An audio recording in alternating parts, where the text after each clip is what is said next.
What else? Talk about being a plumber. How did your dad become a plumber? He had the bicycle shop. He's Well, my grandfather served. was a plumber. Your grandfather was a plumber all this Yeah, time? yeah. And Okay.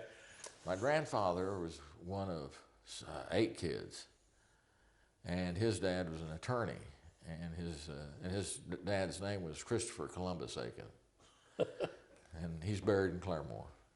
But he went by C.C. Akin. But his brother was Americus Vespucius Akin. The two known or attributed to the two people that discovered America. So I guess their dad, my great-great-grandfather, was Moses Aiken, so he had sort of a flavor for history and first names. But my granddad came in here on the Frisco Railroad at 17, Came to Claremore. yeah, in 1917, 1918, and he was 15, 16 years old at that time, finished the 9th grade, which was a typical thing back then, finished the 8th or 9th. And when he got off the train, he was looking for a job the minute his feet hit the ground.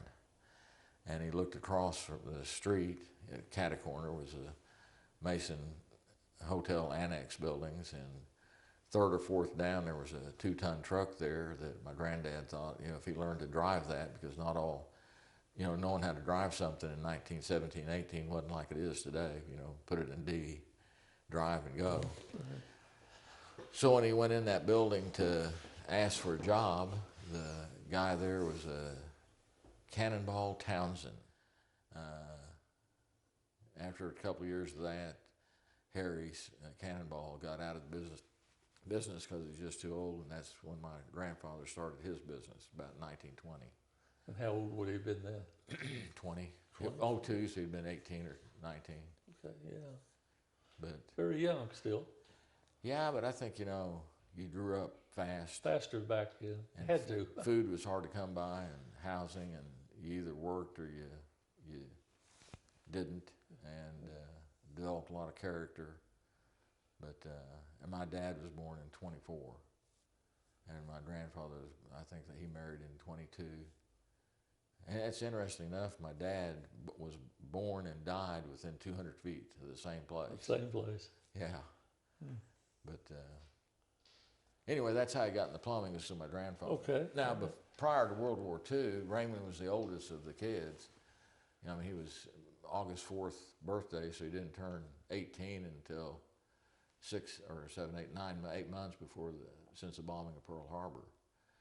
And he had that bicycle shop and wasn't in the plumbing business. And I say he wasn't in it. Anytime they needed help, he helped. So he knew a lot more about plumbing, just standing on the side of the ditch or in the ditch, one of the two, all the time. So they all knew something. And my Uncle Kendall was a plumber. And the rest of them sought out professional lives, Okay. different venues to make a living. But that's how we became into plumbing. Was my grandfather, and then Raymond, and then me.